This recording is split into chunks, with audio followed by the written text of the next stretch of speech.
In the world of criminal investigation, every case begins with a life, a person whose story deserves to be remembered. This channel is dedicated to examining the investigative methods used to uncover the truth behind real crimes, while keeping the focus where it belongs, on the victims and the pursuit of justice. Through careful analysis of evidence, forensic science, and detective work, we explore how investigators piece together clues, reconstruct events, and ultimately bring answers to families and communities. This is not a channel about glorifying criminals. It is a channel about understanding investigations and honoring the lives behind the cases. Welcome to the investigation. Thank you. It's a really heavy case today, but an incredibly important one. Yeah, it really is. So welcome to today's deep dive. I want you, the listener, to just imagine a scenario for a second. Imagine you spin in a tube and mail it off to, find out where your great-grandparents came from. Right, like millions of people do every year. Exactly. You get your results, you see you're, 20% Irish, and you completely forget about it. But then, 30 years later, that exact tube of saliva is used by police to arrest your cousin for murder. Which sounds completely wild, but welcome to the era of genetic genealogy. It's a profound shift in how we approach justice. It really is. And today, we're pulling from a pretty massive stack of sources. We've got FBI archives, detailed police affidavits, news reports, and a really comprehensive legal analysis from the Arizona State Law Journal. Yeah, our mission today is twofold. We want to understand how investigators solved a 30-year nightmare for one community, but we also need to unpack the highly complex and sometimes alarming legal frontier of digital privacy that this case basically cracked wide open. Right. But to understand the science, we have to start with the reality of the crime. And that means remembering 8-year-old April Marie Tinsley. She was just a little girl. She was a second grader at Fairfield Elementary in Fort Wayne, Indiana. Yeah, and she sang in the children's choir at Faith United Methodist Church. She actually just celebrated her 8th birthday a few weeks prior. She was a vibrant, deeply loved little girl, just living a normal childhood. And the timeline of her disappearance is just agonizingly brief. It was Good Friday, April 1st, 1988. Around 3 p.m., she was walking home from a friend's house. Right, and it was a chilly spring day, so she just needed to run back to her house to grab an umbrella. Yeah, just grabbing an umbrella. But somewhere in that incredibly short walk, she vanished. Her mother knew immediately that something was terribly wrong when April didn't come home for dinner. The police were called, and, the initial response was massive. It was. Over 250 police officers and 50 civilian volunteers just flooded the streets of Fort Wayne to search for her. But the early clues were incredibly sparse. 3 days later, a jogger found April's body in a ditch near a rural road in Spencerville, which is about 20 miles from where she disappeared. And the details of the crime scene are awful. The autopsy revealed she had been raped and asphyxiated. At the scene, investigators found one of April's shoes and a sex toy inside a shopping bag. Right, and they had one eyewitness who reported seeing a white man, maybe in his 30s, forcing a young girl into a blue pickup truck. And that was it. That was the entirety of their physical evidence at the start. Looking for a suspect with this little information is like looking for a needle in a haystack, but the haystack is an entire county. Exactly. You have to put yourself in the shoes of a detective in 1988. DNA technology was in its absolute infancy. They did find the suspect's semen on April's clothing, right? They did, but they couldn't do much with it back then. Forensic labs were still relying heavily on basic blood typing. The modern method of amplifying tiny amounts of DNA, what we call PCR, wasn't a standard tool in local crime labs yet. So they were forced to just rely on traditional methods. Right. Following up on hundreds of tips, conducting interviews, physically searching for that blue pickup truck. But eventually, those traditional leads just dried up. But the killer refused to let the community heal. And this is where the psychological terror really begins for Fort Wayne. Yeah, the taunts. In May 1990, so 2 years after the murder, police find a message written in crayon on a barn door in the nearby town of Grable. And what it said was chilling. It really was. It said, "I kill 8-year-old April Marie Tinsley. Did you find the other shoe? Ha ha, I will kill again." It was a terrifying escalation, but then essentially radio silence for 14 years. 14 years of nothing? Yeah, nothing. But the killer hadn't moved on. Over Memorial Day weekend in 2004, he struck again. He left 4 notes tucked into plastic baggies all around the Fort Wayne area. Oh, wow. Where did he leave them? He actually left them on the bicycles of young girls, and I think one was found in a mailbox. And what was inside those baggies was just horrifying. The notes contained Polaroid photos of the killer's lower body, used condoms, and threats promising these young girls that they would be his next victim. Yeah, one note literally said, "I am the same person that kidnapped, raped, and killed April Tinsley." Okay, let's unpack this for a second. I have to ask about the psychology here. Why risk leaving physical evidence like that 14 years later? Well, that behavior is exactly what allowed the FBI's Behavioral Analysis Unit to build a highly specific profile by 2009. What did they classify him as? They classified the unknown suspect as a preferential child sex offender. And to explain the mechanism behind that profile, this classification means the offender has a long-term, persistent sexual desire specifically for prepubescent girls. So it's not a crime of opportunity, it's a deeply ingrained preference. Right. Preferential offenders are highly fantasy-driven. They tend to collect items like the Polaroid pictures he took or news clippings that act as trophies to support those fantasies. Oh, I see. So leaving those notes wasn't just a taunt to the police. Exactly. It was a psychological substitution. Because he hadn't offended in years, terrorizing those girls and reliving the original crime through the notes was his way of feeding that persistent fantasy. But strategically, leaving those 2004 notes was a massive error for him. A huge mistake. Because by 2004, forensic technology had finally caught up. Right. Those used condoms provided investigators with a definitive, complete DNA profile. They were able to extract that DNA and match it perfectly to the semen found on April's clothing back in 1988. They finally had the biological blueprint of the killer. But surprisingly, the case went cold again. I mean, they have the DNA, why didn't they catch him right then? Because of how traditional DNA databases work. Having a DNA profile in 2004 was a bit of a double-edged sword. It proved the same man committed both acts, but a DNA profile is essentially useless if the killer isn't already in CODIS. Right, the FBI's National Criminal Database. Exactly. And CODIS relies on something called STRs, or short tandem repeats. Okay, let's break that down for the listeners, because the difference between STRs and what comes later is basically the key to this whole case. It really is. So STRs are often referred to as junk DNA. They are small repeating sequences in your genetic code that don't dictate your physical traits or your medical history. So they don't say if you have blue eyes or a history of heart disease. No, not at all. They are purely used for identification, almost like a barcode. So when police ran the killer's STR barcode through CODIS, it came back blank. Meaning he had never been arrested for a felony that required a DNA swab. Right. His barcode wasn't in the system, so the trail was dead again, which meant investigators had to wait for science to evolve from just matching barcodes to actually reading the instruction manual. And that transition finally happens in 2015 with DNA phenotyping. The Fort Wayne police utilized a service called Snapshot from a company called Parabon Nanolabs. Yeah, and phenotyping is fascinating. Instead of looking for an exact database match, it analyzes the DNA to predict physical traits. So it actually translates the genetic code to tell investigators the suspect's likely eye color, hair color, skin tone, and ancestral background. Exactly. And this allowed police to release an updated, scientifically generated composite sketch of the killer. But the real breakthrough, here's where it gets really interesting, came in 2018.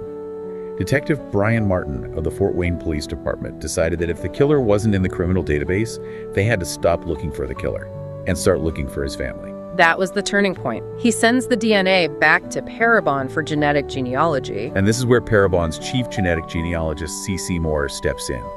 She takes the killer's DNA profile and uploads it to a public, direct-to-consumer ancestry database called GEMatch. Now remember how we said CODIS uses STRs?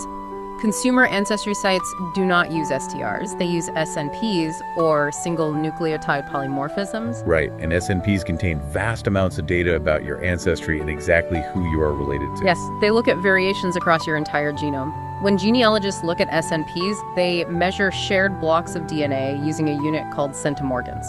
The more centimorgans two people share, the closer the biological relationship.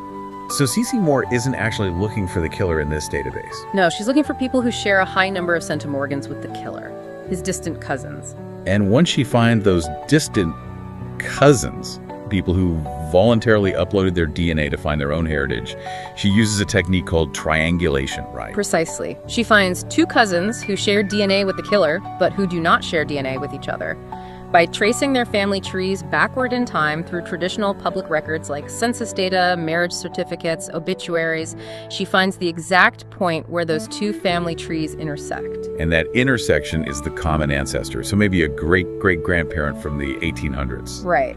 And once she finds that common ancestor, the investigative process flips. She stops working backward and starts working forward. Meaning she maps out every single descendant of that 19th century couple. Exactly. She filters for males, she filters for age, and she filters for geographic location near Fort Wayne, Indiana. And within days, after 30 years of complete dead ends, the suspect pool was narrowed down from an entire county to just 2 brothers. It's incredible. One of them is John D. Miller, a 59-year-old man living in a mobile home in Grable, Indiana, which, by the way, was incredibly close to the barn where that Creon confession was found back in 1990. Yeah, he was right there the whole time. But to confirm the genealogy, investigators had to get Miller's actual DNA. So on July 6, 2018, they conducted a covert trash pull. They secretly collected garbage from Miller's residence and recovered 3 used condoms. They rushed them to the lab, and the STR profile from the trash matched the 1988 crime scene perfectly. The scientific certainty was absolute. So then comes the confrontation. On July 15th, 2018, police approached John Miller at his home. They ask him to come down to the station. And when Detective Martin asks Miller if he knows why they are there, Miller gives a chillingly simple 2-word response. He just says, April Tinsley. Yeah, he knew it was over. At the station, he confessed to the abduction, the rape, and the murder. He pleaded guilty to avoid the death penalty and was sentenced to 80 years in prison. He died behind bars in September 2025. But think about that moment of confrontation. How does a man who successfully eluded the police, who actively taunted them and hid in plain sight for 30 years, just give up the exact moment they knock on his door? Well, it speaks to the psychological weight of the crime, certainly, but more importantly, it highlights the undeniable, crushing weight of forensic certainty. Right, because what can you even say? Exactly. When law enforcement sits across from you and says, we have your DNA from the victim in 1988, your DNA from the notes in 2004, and your DNA from your trash yesterday, all psychological defenses collapse. There is no alibi you can construct to explain away your own genetic code. The game is simply over. It really is. Which brings us to the second part of our mission today. Because while this is an incredible triumph for justice, the methods used to achieve it have sparked a massive legal debate. A huge debate. According to our sources from the Arizona State Law Journal, over 30 million people have taken direct-to-consumer DNA tests. And that raises profound questions about the Fourth Amendment, which protects citizens from unreasonable searches and seizures. It does. Wait, I have to push back here. Just playing devil's advocate for a second. If I haven't killed anyone, why should I care if the police browse these genealogy sites? Isn't catching a child killer like John Miller worth giving up a little digital privacy? Ethically, many people would totally agree with you, but legally, the courts have to look at the broader mechanism of government surveillance. Okay, how so? Historically, the Supreme Court has relied on something called the third-party doctrine.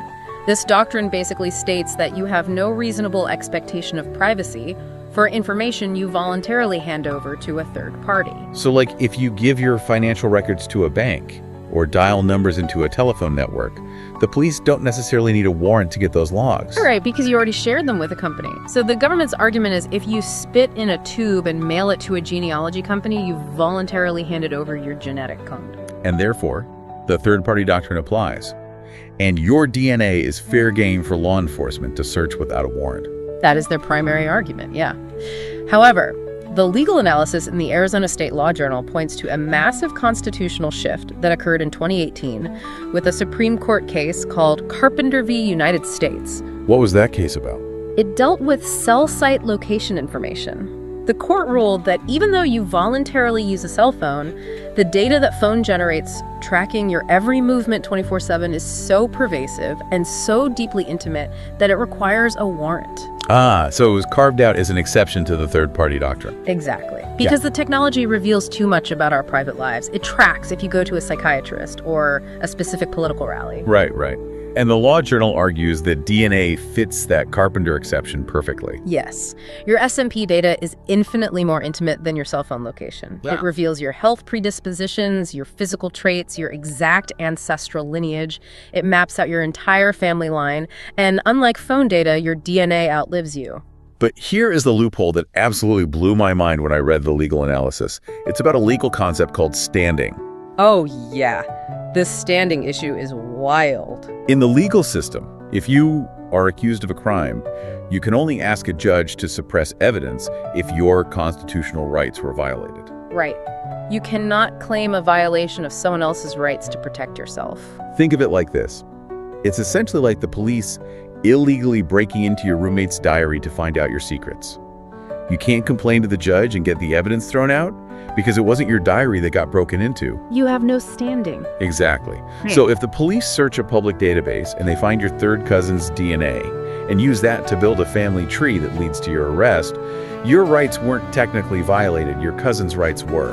Therefore, you have no standing in court to challenge the search, which creates an enormous backdoor for law enforcement. Because millions of people have uploaded their DNA, nearly everyone in the country can now be identified through a distant relative, whether they personally took a test or not. And because defendants lack standing to challenge the search of a relative's DNA, law enforcement essentially has unrestrained access to browse the genetic blueprints of the entire population without needing a warrant. So how do we fix this? Because we clearly want monsters like John Miller caught. Oh, absolutely. Nobody's arguing that the Fort Wayne police shouldn't have solved April Tinsley's murder. But we also don't want a system where the government has unrestricted access to our biological blueprints. Well, the author of the Law Journal article proposes a specific legislative solution. They argue that state and federal lawmakers need to create a codified right to genetic privacy. What would that look like in practice? It wouldn't stop police from using genetic genealogy. It would simply mean that law enforcement must obtain a warrant, based on probable cause, from a judge before they can search those massive consumer databases. So it forces a constitutional check and balance onto a technology that is currently just entirely outpacing the law. Exactly. It ensures that we can solve heinous crimes, but with judicial oversight. Which brings us back finally to the reason this entire journey matters. We have to end this deep dive where it began, with the legacy of April Tinsley. We do. Her horrific death did not just end a life, it mobilized an entire community. It really did.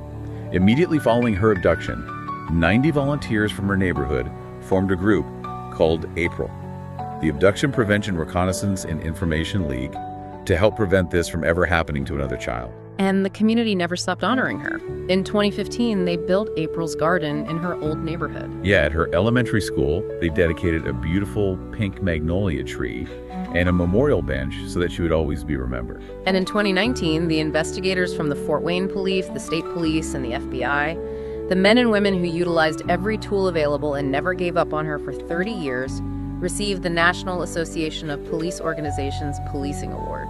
They dug through the darkest parts of humanity, and they finally brought answers to her family. It is a profound testament to investigative perseverance. They adapted, they waited for the science to catch up, and they executed a flawless endgame. But as we reflect on this incredible victory, we also have to recognize that we are standing on the edge of a new biological frontier. We really are. And I want to leave you, the listener, with one final thought based on all of this. So we spent this whole time talking about law enforcement access to genetic databases. Right. But if the law currently says you have no expectation of privacy for your DNA once a relative uploads it, what happens when health insurance companies or life insurers start buying this unregulated SNP data from third-party data brokers? That is a terrifying thought. Imagine being denied life insurance because an algorithm flagged a genetic predisposition to a heart condition. A predisposition they only discovered because your third cousin, whom you've never even met, decided to spit in a tube to find out their heritage. It highlights exactly why the legal frameworks we establish today, in the wake of these incredible investigative breakthroughs, are so critical for the future. Think about that the next time you see a commercial for an at-home DNA kit. Because the instruction manual to your life isn't just yours anymore. And once that code is out in the world, you can never put the secrets back inside.